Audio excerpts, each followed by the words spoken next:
I'm a good Clark Olson, and I love bread. And that was probably the hardest thing to get used to, not having gluten bread. There is gluten-free bread that I make and you can buy, and I probably have tasted every kind that there is, and I have my favorites and have gotten kind of used to that, but I miss a familiar taste, and it really is the gluten in the wheat.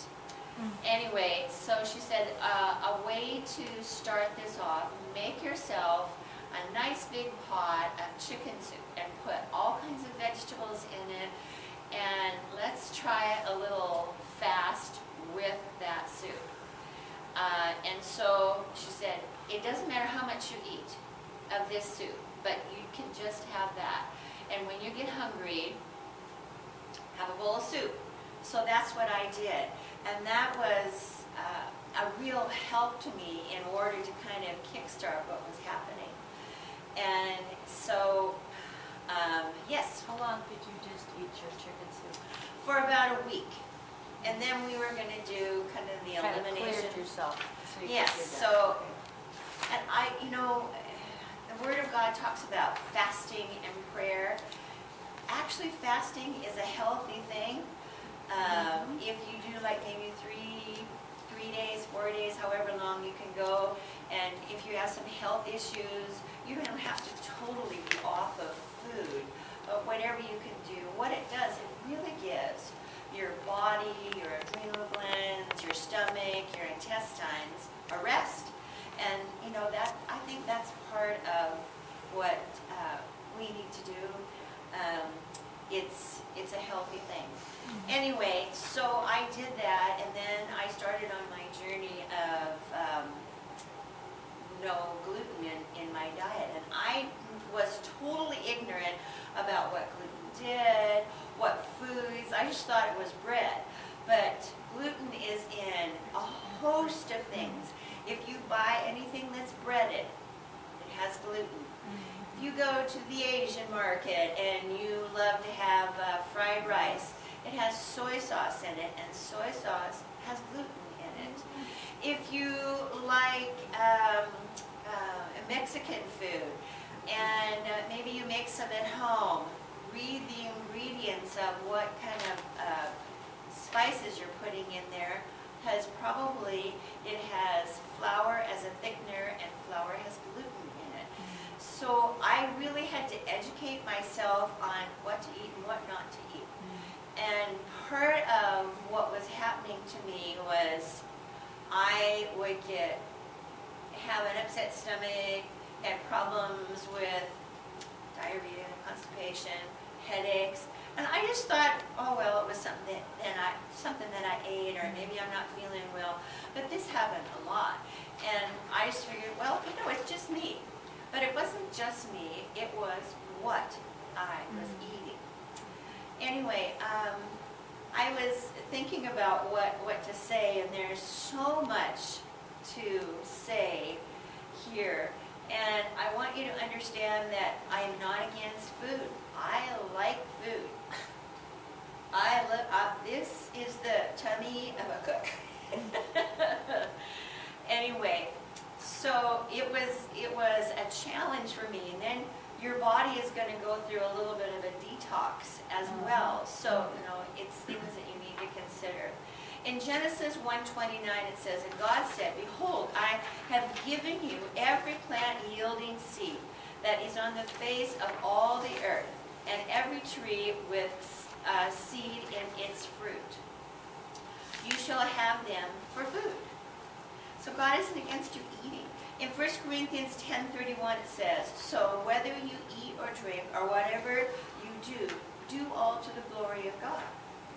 In 1 Corinthians 6:19 and 20 it says, or do you not know that your body is a temple of the Holy Spirit within you, whom you have from your God? You are not your own, but you are bought with a price. So, glorify God in your body. And in Genesis 9:3 it says, every every moving thing that lives shall be food for you. And let us qualify, I don't think I want to eat bugs. And as I gave you the green plants, I give you everything. And so, you know, there's this host of things that we can eat. In Daniel, we are familiar with the test with the 3 Hebrew children. The children of Israel were in captivity, and the rulers wanted to have people that they could train up, and so they took the strongest, the wisest, the smartest, and they wanted to train these young men. And so the king's men were commanded to give them really good food, and they didn't think about anything about eating food that was offered to idols. It was good things that were offered to idols, but the Israelites didn't believe in eating that stuff. And so Daniel says in Daniel 1:12, test your servants for 10 days. Let us be given vegetables to eat and water to drink.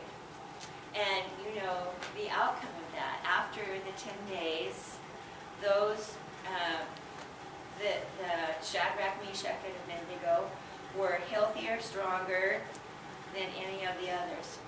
And I don't think it's necessarily because they ate just vegetables and water, but God was showing something that was a precedent and a purpose, and He was telling them that perhaps they could eat this kind of food instead of what the king wanted. In the Old Testament, Leviticus, they talk a lot about what you were supposed to eat and what you were not supposed to eat. And I often wondered about that because on the list there you weren't supposed to eat pig. I like bacon. If you had beans tonight, there was pig in the beans. And I read a little article about biblical food. Well, this has been years and years ago, and why certain things you didn't eat, and now you can eat them. One of the things was like shellfish, a lot of fish, and if you're a lover of oysters and whatever, you weren't supposed to eat that.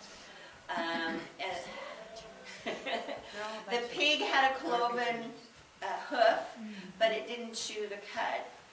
And as if you paid attention in your nutrition class, you know that a pig has this little thing in it, and if you don't heat it to a certain temperature, you can get sick from not cooking it well. There also was a deal with refrigeration. There was no refrigeration. Frank and I have been to the Philippines many, many times, and some of the places we go is way past nowhere. That's what I call them. Anyway, and they don't have the luxury of having a refrigerator. And so when you're having chicken, it's really fresh.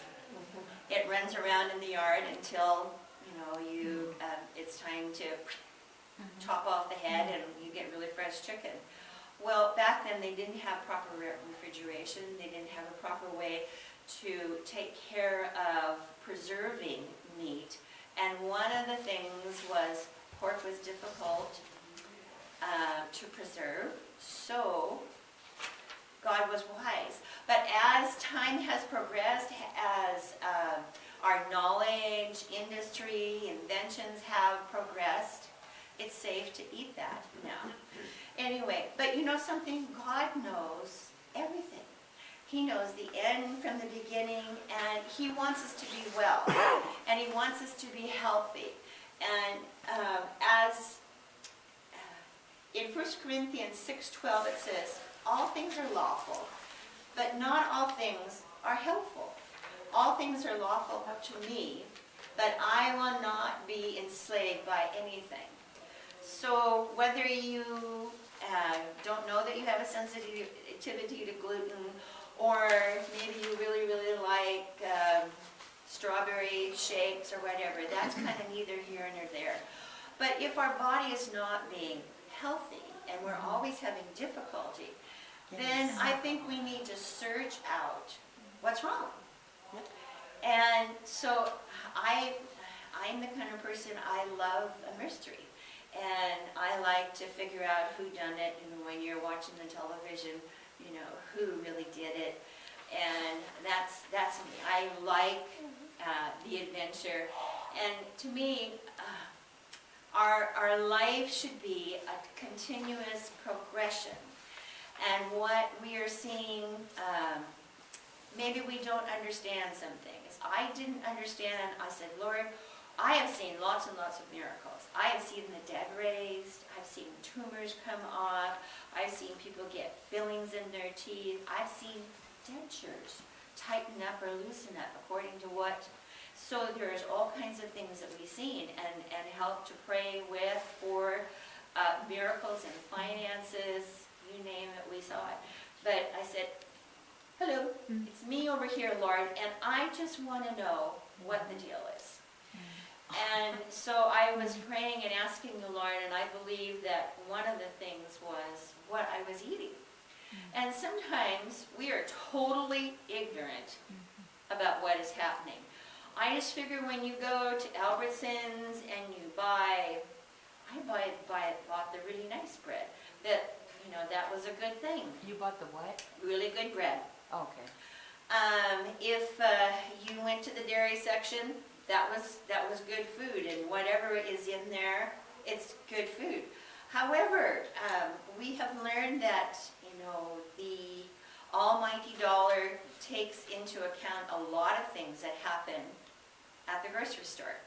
And man's greed, his desire to have more and more and more and more and more and more. So there's things that we need to be aware of, and we need to be cautious of.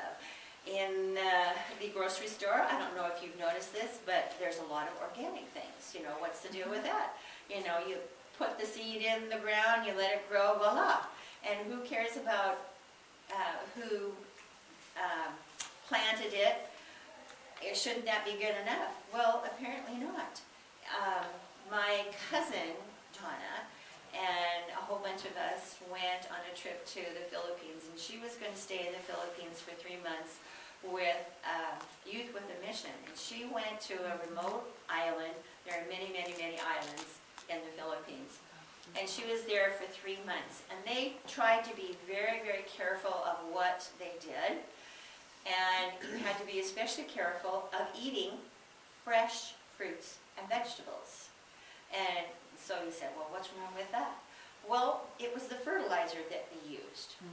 And the fertilizer that they used was human. And so she got this little friend, amoeba, in her, and she had a very, very difficult time getting rid of that. She lost a terrific amount of weight. And, you know, after a while, it did get under control. But, you know, you don't, an apple should be a good thing to eat. A carrot should be a good thing to eat. A nice, lovely pineapple should be a good thing to eat, but not necessarily so. And in our church, we believe in the moving of the Spirit. We believe that God talks to us. But it's kind of in this category of when I am at church and someone has a difficulty, you know, God speaks to me. But we don't think about God speaks to me at the grocery store. God speaks to me about what I am eating. And why in the world should I even worry about that? I don't, you know, I try to eat healthy, etc. But there's some things that are kind of a common thing that is happening. And unfortunately, we get to be the receiver of those things. And it's not very good.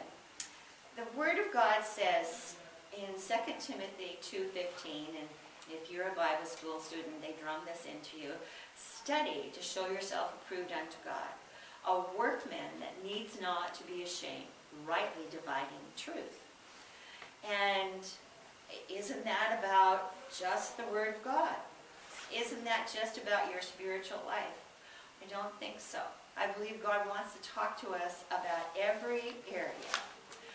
Well, I believe in miracles. Can't we just pray? Well, we certainly can pray, and I believe that you need to do that, and, God is working in concert with, things that are around us, but He expects us to be wise. And, there's an action that happens to us. And so faith requires an action. There's this little verse that says, let him deny himself, take up his cross, and follow me. Well, I thought that was just about service to the Lord. Well, maybe we can think of that in a little broader term here. Okay, so what is gluten-free? Well, first of all, there are 4 main barriers in our body.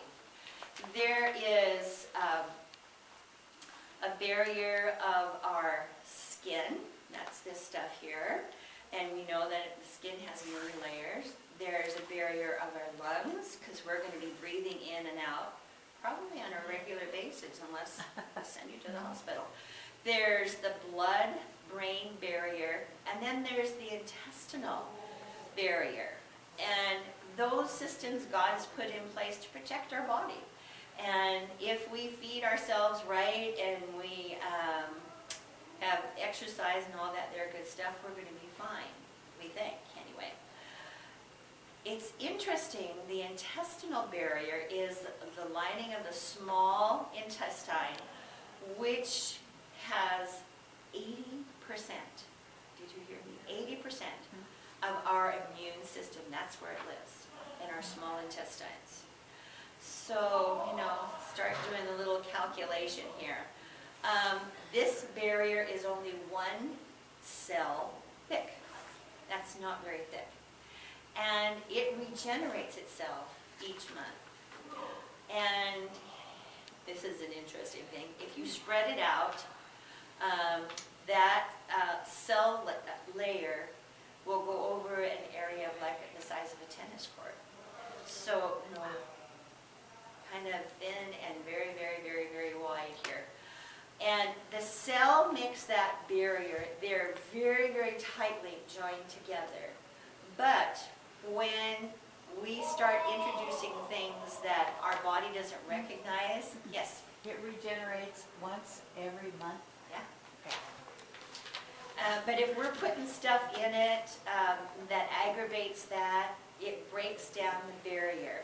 Gluten is a protein, and it's the kind of like the elastic band in wheat that helps the bread to stay together. If you make like gluten-free stuff, you have to put other stuff in it so it isn't all crumbly. And what it does, it causes the wheat to expand like a rubber band and makes little air pockets and, the lovely bread that we all know and love. Oh, yes. That's why it rises. It's because of the gluten.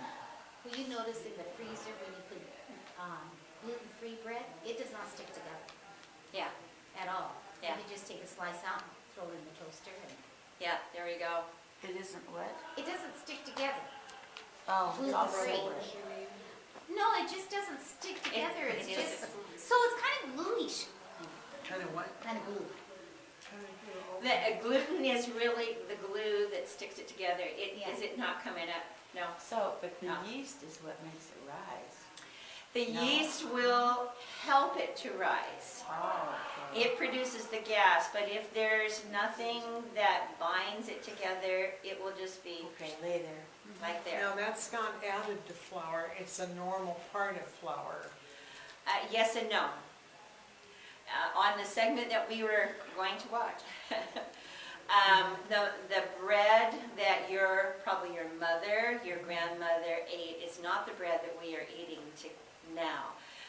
Our wheat has been engineered to have a bigger crop, yield more wheat, and it also has been engineered so that it wards off pests and those things that used to destroy wheat crops. And even in some of the organic things that we think, oh well, this is good, it still has the same thing in it because it's come from the same thing. And so it is fortified with gluten.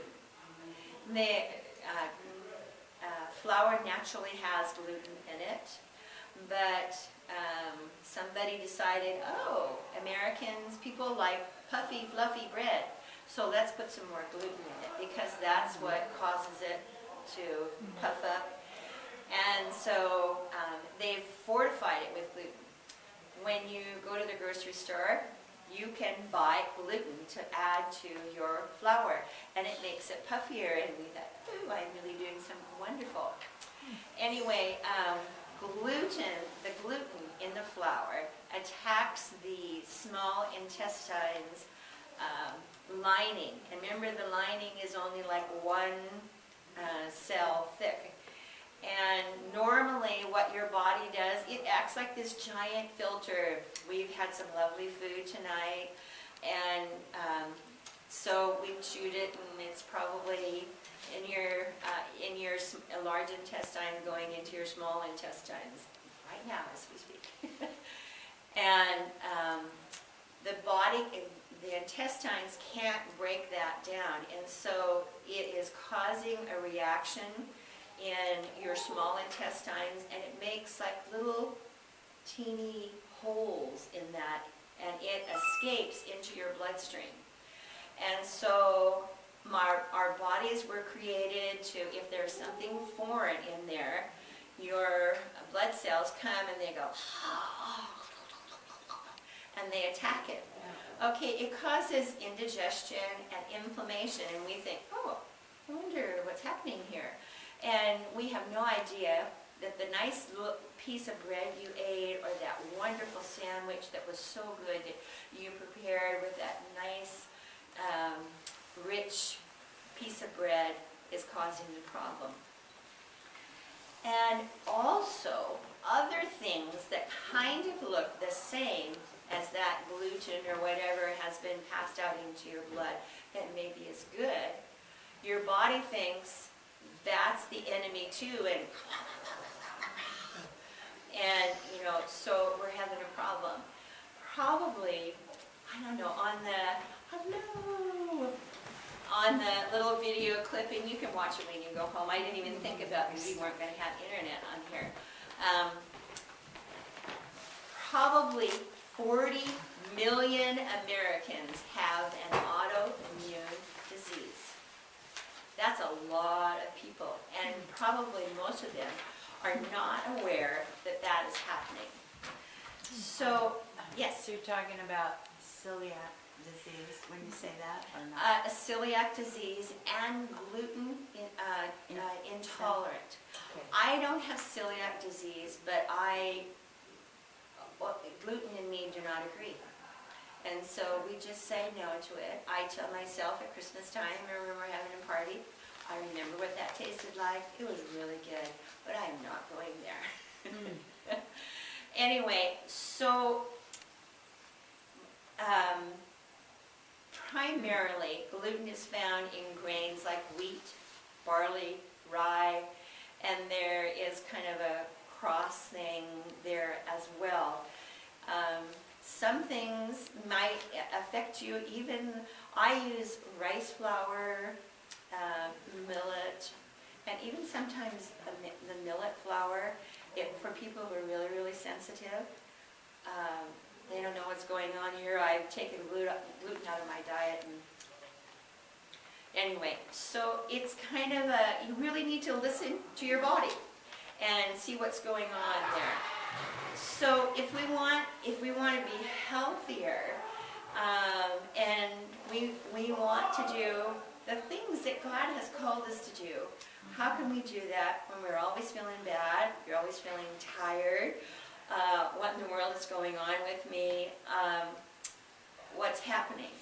There are some signs that you have a gluten intolerance, and this is not a complete list, but kind of the main things. You might feel brain fog, and maybe you just think that's old age. Well, I'd like you to consider something else.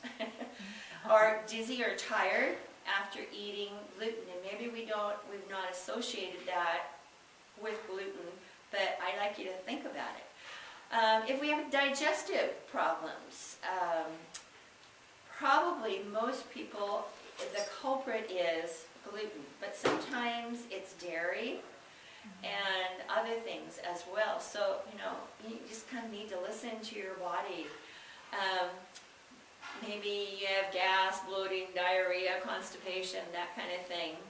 Those things are a common thing with gluten intolerance.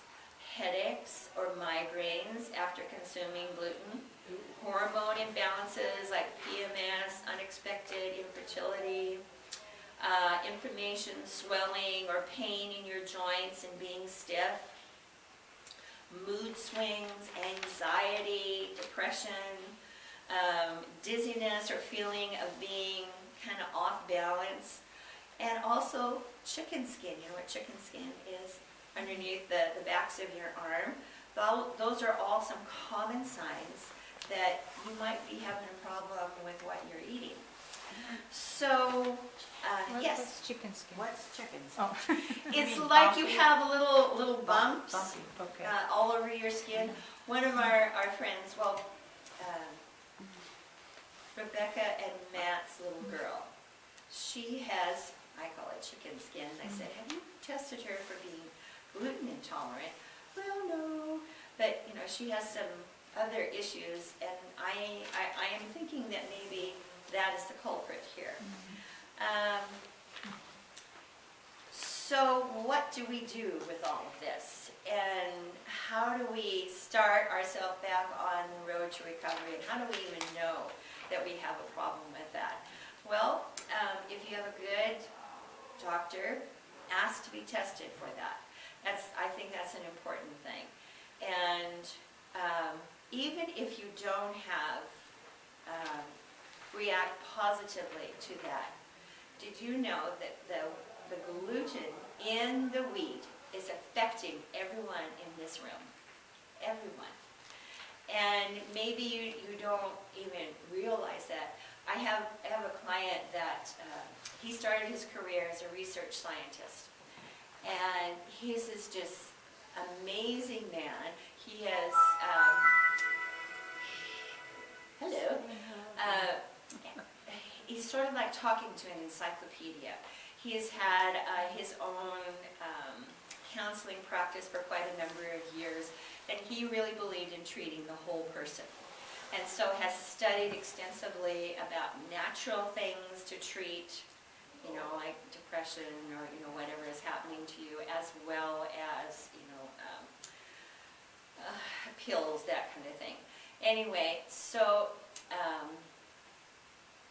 we were talking one day, and he said, well, this fellow colleague was talking to me about this particular lady, and she was on psychiatric medicine, and she just was not doing well. And so his colleague explained all the symptoms that she was having, and so his immediate response is, you need to take her off gluten and see what happens. And gluten is kind of a hider. It affects more than just those things that I was talking about, but many, many different areas that kind of, unsuspecting to us, affects what's happening to our body. And so he took her off her psychiatric medication, and he said, I want you to stop eating gluten for a while, and let's see what happens. Within 3 weeks, she was in her right mind. It was the gluten that she was consuming that caused the problem with her mind. And that's brain fog to the max here. So the purpose of a gluten-free diet, yes? Question. I'm just thinking, so if you have something like this, is this progressive, where over years it will get worse, and a little worse like that, maybe? I don't know. Well, if you treat yourself right, it's sort of like, well, once in a while I can have a cookie. I mean, if you don't, say you don't know that you have celiac disease or allergy to gluten, then can these things get that's my question. Do they get progressively worse? Well, don't- if you have celiac disease, you will be very sick. Yeah, You will be but very even sick. if you're allergic, it might get worse. Well, yes and no. Sometimes people, I didn't know that I had a problem with that, and I just figured, some of the things, some of the symptoms that I was having, that was just, part of life, whatever. Oh, getting But old as soon or as something. I took myself off of gluten and gluten-related things, my health improved, the ulcers improved, my circulation improved. Okay, so, Hello. So, anyway, I've not had a blood test for that, but obviously, that was one of the huge things that was happening to me. If you have celiac disease and you go on a gluten-free diet, it doesn't necessarily guarantee that you're going to be well. It's something that you kind of have to monitor. Like, maybe some of you have problems with milk, and you know that, and so you just stay away from that. Well, why do you stay away from that? Because when I drink it, my stomach is upset, or I get a headache, or whatever, and I know that that is. So why would you go ahead and just have that, and I'm just going to put up with feeling bad and having a headache or an upset stomach, I mean, that is your choice. God gives us a choice, but anyway. But the purpose is for a better life. And we want to focus on things that we can eat. I have learned new ways of cooking. I have learned that there are new kinds of food. I didn't know what quinoa was. What in the heck was that? And I had never had millet flour. I'd never had almond flour. I'd never had rice, brown rice flour, tapioca flour, potato starch, and the list goes on. There's quite a number of things that you can use as a substitute, and we're just going to be talking about that later. So there's lots of really healthy things for you, and you're going to feel better. Beans, seeds, nuts, some people are allergic to some kind of nuts, but those things are good, healthy, have lots of protein in them, good for you, your digestion. Eggs have kind of had a bad rap, and don't eat the yolk. But that's kind of, you can scratch that off your list now. It's a good thing for you. And especially the yolk, it has a good kind of fat. Good lean meats, fish, poultry, turkey, chicken. I've eaten so much chicken, I think I could club. But you want to kind of have a good variety of that. Fresh fruits and vegetables. Did your mother tell you eat your vegetables? She was telling you a good thing. Do you know what buckwheat is? pancakes, you make pancakes. Buckwheat isn't really wheat. It comes from a flour, and it has a little itty bitty seed that it produces. The buckwheat gets about this high, and they make a kind of flour out of the buckwheat. Okay. It's really good for you. Sometimes we need to be careful of corn and cornmeal, because it's one of the most highly processed foods in America. And so if you're going to buy corn or cornmeal, you need to be careful there. Flax and flaxseed is really good for you. We make a yummy muffin from flaxseed. There's all kinds of gluten-free flours. And I'm going to show you how to make a blend of that. And we're going to do some cooking in one of the sessions that we do. So will you write down some of the, because I've done a lot of stuff with gluten-free with the flour, and man, I just can't get it to raise. So are you going to give us kind of a combination that works best? Yes, we're going to make a combination in class, and we're going to make some bread. I discovered a new recipe for bread, and I don't know if you ever watch a Test Kitchen of America, and it's a program that's on television, and they do what what it sounds like. They do testing of recipes, what works best, what doesn't work, what they tried, and I have baked all kinds of bread. And when I started off with, it tasted like it needed to have about 4 pounds of salt, because it was just so bland, and it doesn't raise. But I found the little secret here. There's 2 things that you need to replace in your gluten-free flour.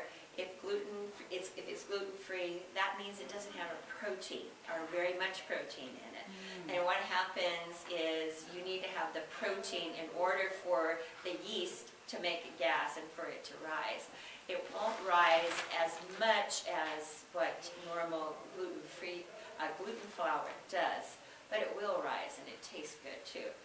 Anyway, but you just have to have the right combination, and I will give you one for doing like bread, and then one for doing like cookies and that kind of thing as well.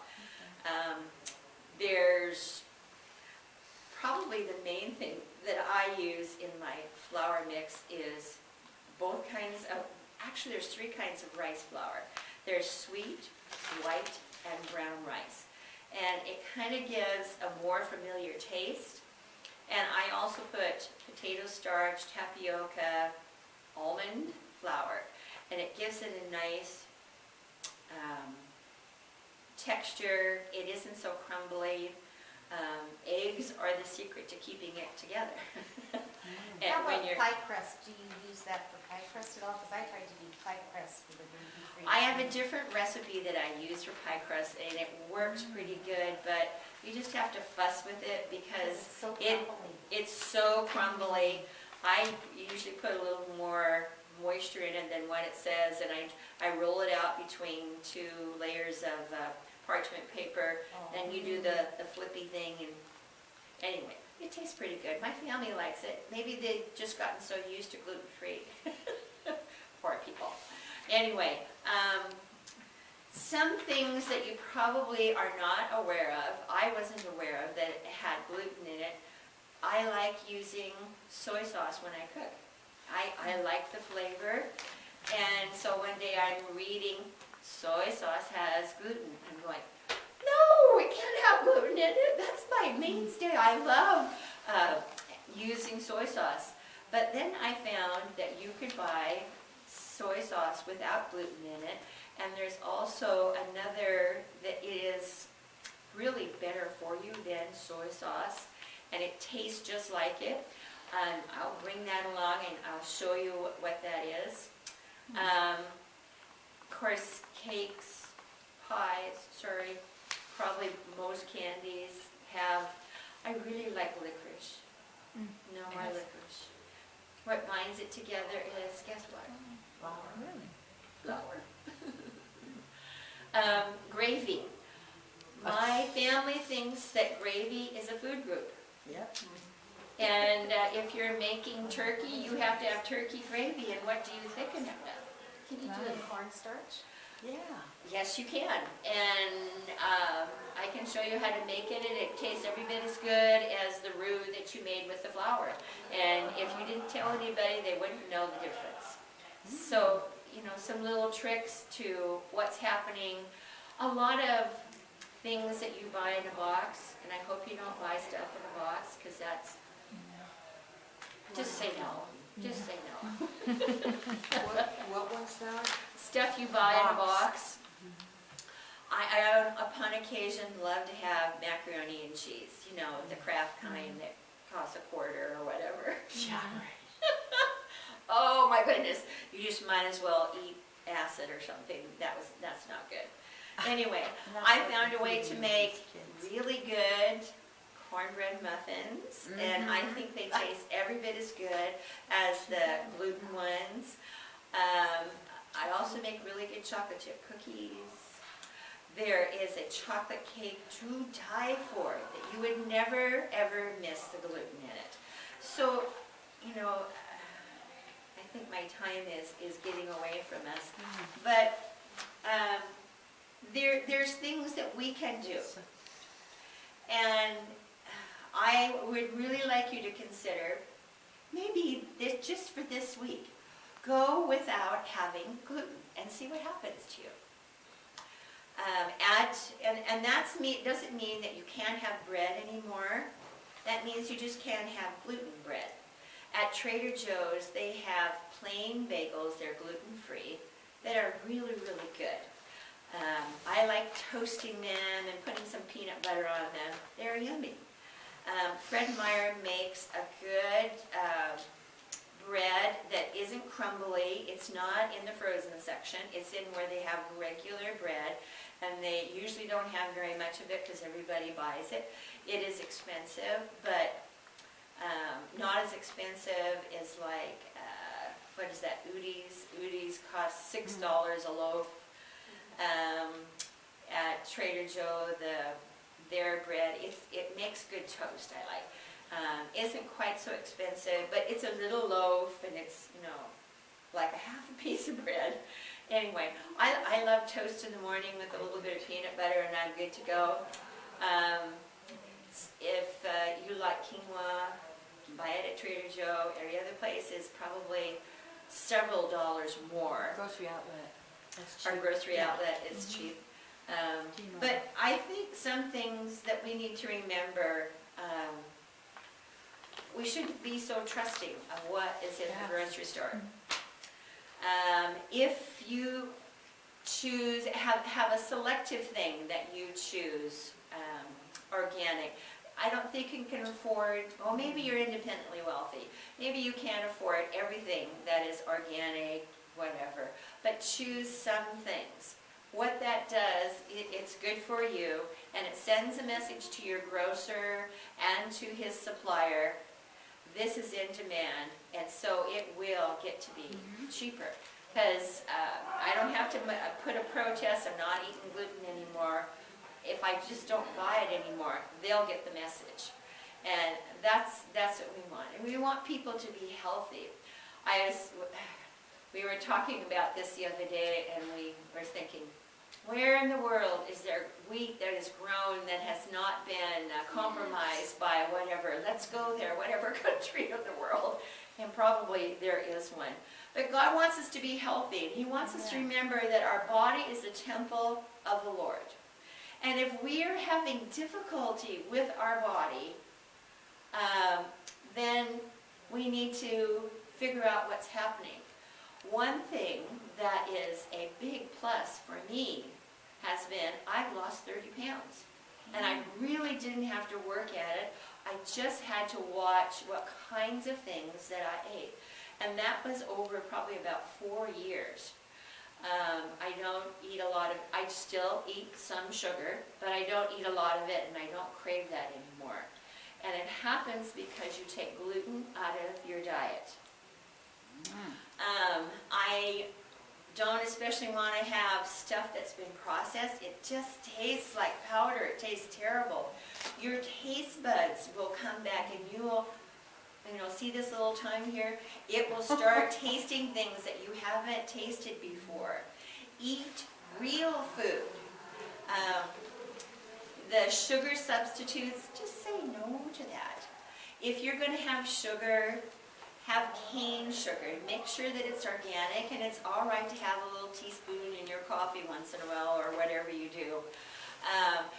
Buy some natural honey. Honey you should buy from here that is locally produced. Honey is a prebiotic, and what that does, it helps the little guys in your tummy to come alive and say, oh, hello, I think maybe we need to start digesting this properly. It's a little disgusting to think that in your body, in your bloodstream, is undigested food. That's disgusting, isn't it? Ew. But that is what is happening, and that is not good. Yes? I hate to keep interrupting, but at Seattle Super Supplements, they have a really great raw honey in a fairly large, it looks like it's over a pint for $9 and something. That's good. Very good. Not Whole Foods, but what's the one there? Something Market. Oh dear, I can't remember. By Sears. Central Market? Central Market has honey, and it's a local honey, and Glory Bee, that one? no, just say no to that. Oh, yeah. I don't get that anymore. And it's good honey, but one of the things that honey does for you, it's a prebiotic. It's good for your indigestion. It's more than just sugar. Who ate locusts and honey? John the Baptist. John the Baptist, so there must be something to that.